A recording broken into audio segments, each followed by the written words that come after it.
कार्यकर्ताओं से बोले पीएम मोदी, कहा लोग कांग्रेस और आम आदमी पार्टी दावालों से उब चुके हैं। उन्होंने दिल्ली के लोगों के साथ विश्वासघात किया है।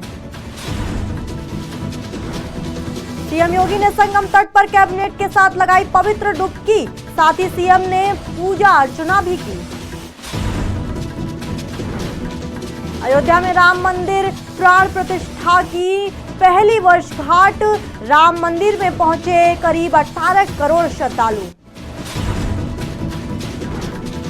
जेईई मेंस की परीक्षा आज से शुरू, 2 पालियों में आयोजित होगा एग्जाम। 30 जनवरी 2025 को होगा पेपर 2 का आयोजन। नमस्कार, आज की खबर देख रहे हैं आप। मैं हूं आपके साथ यशस्वी पाठक। आइए दिखाते हैं आपको आज की बड़ी खबरें। दिल्ली चुनाव में लगे कार्यकर्ताओं और पार्टी के पदाधिकारियों से प्रधानमंत्री नरेंद्र मोदी ने वर्चुअल माध्यम से संवाद किया।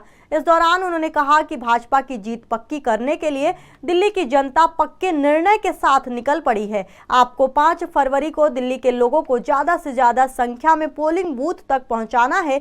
पीएम मोदी ने कहा कि लोग कांग्रेस और आम आदमी पार्टी वालों से उब चुके हैं। उन्होंने दिल्ली के लोगों के साथ विश्वासघात किया है। आपदा वाले रोज नई घोषणा कर रहे हैं, आपदा वाले हार रहे हैं, इसलिए रोज घोषणा कर रहे हैं। दिल्ली वाले आप वालों की आपदा और उनके झूठ, उनके फरेब अब उब चुके हैं जी। पहले कांग्रेस ने और फिर आपदा वालों ने आपदा ने दिल्ली के लोगों से बहुत विश्वासघात किया है। एक बात आपको समझनी है, आपकी ये आपदा वाले जो हैं वो आज आपने देखा होगा हर दिन एक नई घोषणा करते हैं। क्यों करनी पड़ रही है? पहले के चुनाव में तो ऐसा नहीं करना पड़ा था। इसका मतलब है कि रोज उनको पराजय की नई नई खबरें मिलती जा रही है कि ये किला गया, ये मोहल्ला गया, ये इलाका गया, ये चाल गई, ये कॉलोनी गई, और इतने डरे हैं कि रोज उनको एक नई घोषणा लेकर के सुबह सुबह आ जाना पड़ता है। उत्तर प्रदेश के प्रयागराज में योगी कैबिनेट की बुधवार को अहम बैठक हुई, जिसमें कई फैसले भी लिए गए। वहीं पूरी कैबिनेट ने महाकुंभ में जाकर संगम तट पर डुबकी लगाई। साथ ही साथ अपने मंत्रियों के साथ प्रयागराज में प्रवासी पक्षियों को दाना खिलाया। बैठक के बाद सीएम योगी ने प्रेस कॉन्फ्रेंस कर बताया कि प्रयागराज चित्रकूट विकास क्षेत्र के साथ साथ वाराणसी में भी नीति आयोग के सहयोग से विकास क्षेत्र विकसित किया जाएगा। वहीं प्रयागराज में हुई उत्तर प्रदेश कैबिनेट बैठक पर सपा प्रमुख अखिलेश यादव ने कहा कि कुंभ और प्रयागराज वो स्थान नहीं है जहां पर राजनीतिक कार्यक्रम और फैसले लिए जाएं। कैबिनेट राजनीतिक है और कुंभ के स्थान पर कैबिनेट बैठक करना राजनीतिक है। हम में से बहुत से लोग हैं जो गंगा स्नान कर आए होंगे और तस्वीर भी नहीं डाली होगी। प्रयागराज से मिर्जापुर, मिर्जापुर से भदोई होते हुए संत रविदास नगर होते हुए यह काशी, चंदौली और गाजीपुर में पूर्वांचल एक्सप्रेसवे के साथ जुड़ेगा। इसके अलावा वाराणसी और चंदौली से यही एक्सप्रेसवे सोनभद्र को जोड़ते हुए नेशनल हाईवे के साथ जुड़ेगा। तो यह इंफ्रास्ट्रक्चर की दृष्टि से, जैसे प्रयागराज में प्रयागराज चित्रकूट डेवलपमेंट रीजन यहां पे हम लोग तैयार करने जा रहे हैं, वैसे ही वाराणसी में भी वाराणसी बिंद एक डेवलपमेंट रीजन वहां पे भी डेवलप करने की कार्रवाई पर नीति आयोग के साथ मिलकर के इस कार्यक्रम को तेजी के साथ आगे बढ़ाया जा रहा है। तो ये डेवलपमेंट के वे रीजन होंगे जो वास्तव में यहाँ की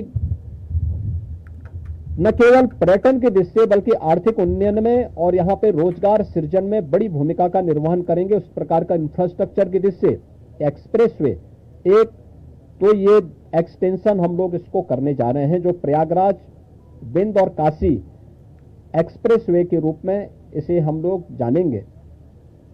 दूसरा है चित्रकूट से, चित्रकूट और प्रयागराज के गंगा एक्सप्रेसवे को जोड़ने के लिए बुंदेलखंड एक्सप्रेसवे को गंगा एक्सप्रेसवे के साथ यहां पर भी जोड़ने की कार्रवाई को आगे बढ़ाना।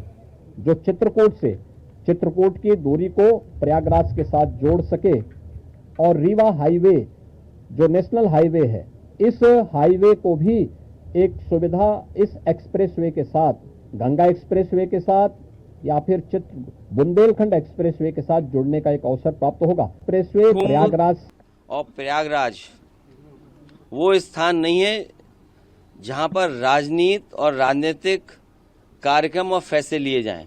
कैबिनेट ही पॉलिटिकल है और कुंभ के स्थान पर ये पॉलिटिकल है और पॉलिटिकल संदेश देना चाहते हैं वो लोग। समाजवादी पार्टी के लोग मन से और आस्था है उनको।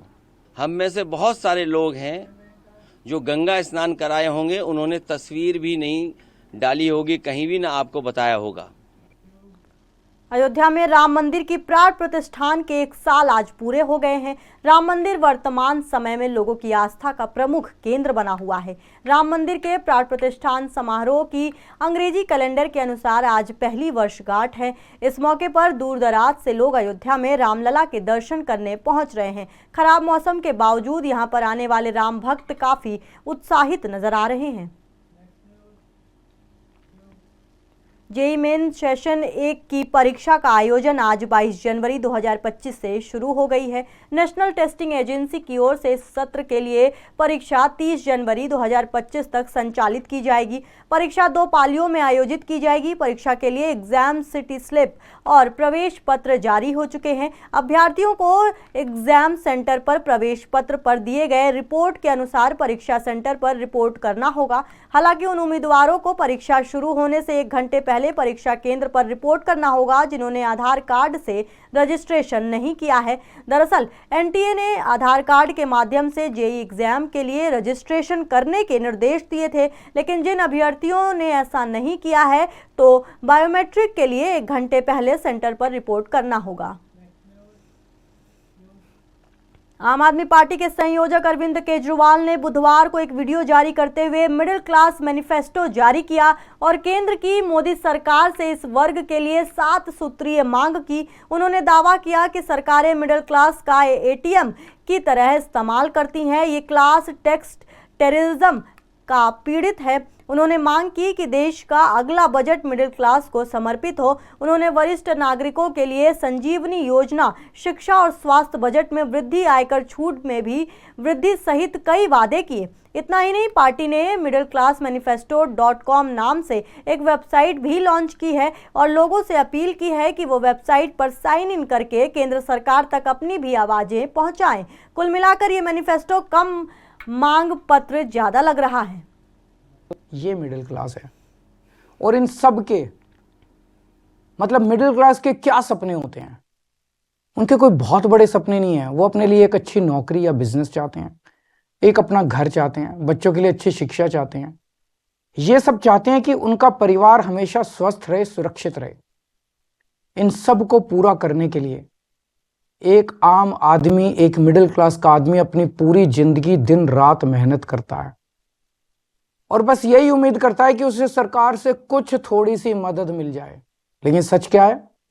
आज अधिकतर सरकारें ना उनके लिए अच्छे स्कूल बना रही हैं, ना उनके लिए अच्छे अस्पताल बना रही है, ना उनको रोजगार दे पा रही है और ना उन्हें सुरक्षा दे पा रही है, ना क्राइम को कंट्रोल कर पा रही है। सच्चाई है कि इस वर्ग को सबसे ज्यादा हमारे देश में परेशान किया जाता है और कोई देश नहीं है जहां मिडिल क्लास को इतना परेशान किया जाता हो। आपको पता है, अगर एक मिडिल क्लास परिवार साल में 10-12 लाख रुपए कमाता है तो income tax, GST, toll tax, education cess, sales tax, property tax, corporate tax, service tax, registration tax, capital gain tax वगैरह वगैरह वगैरह, ये सारे टैक्स मिला के एक मिडिल क्लास की 50% से ज्यादा आमदनी केवल और केवल सरकार को टैक्स देने में चली जाती है। अब तो दूध पे भी टैक्स लगता है, दही पे भी टैक्स लगता है, पॉपकॉर्न पे भी टैक्स लगता है, यहां तक कि पूजा के सामान पे भी टैक्स भरना पड़ता है। घर लेना हो तो टैक्स, घर बेचना हो तो टैक्स, गाड़ी खरीदो तो टैक्स, गाड़ी बेचो तो टैक्स, बच्चों को अच्छी शिक्षा देनी हो तो पहले प्राइवेट स्कूल की महंगी फीस की मार और उसके ऊपर अच्छे कॉलेज भेजने के लिए एजुकेशन लोग और उसकी ईएमआई पे डबल मार। जीते जी टैक्स तो देना ही पड़ता है, लेकिन अब तो सरकार ने ऐसी हालत कर दी है कि मरने के बाद भी टैक्स देना पड़ता है। और इस टैक्स टेररिज्म के बीच मजाल की वो अपने सपने पूरे करने की कोशिश करे। गुजरात दिल्ली में होगा गणतंत्र दिवस पर समारोह का आयोजन। लोकप्रिय मनियारा रास नृत्य ने प्राप्त किया तीसरा स्थान। अलग अलग थीम पर आधारित झांकियां की जाएंगी प्रस्तुत। कार्यक्रम में प्रधानमंत्री के छोटे भाई पंकज मोदी भी मौजूद।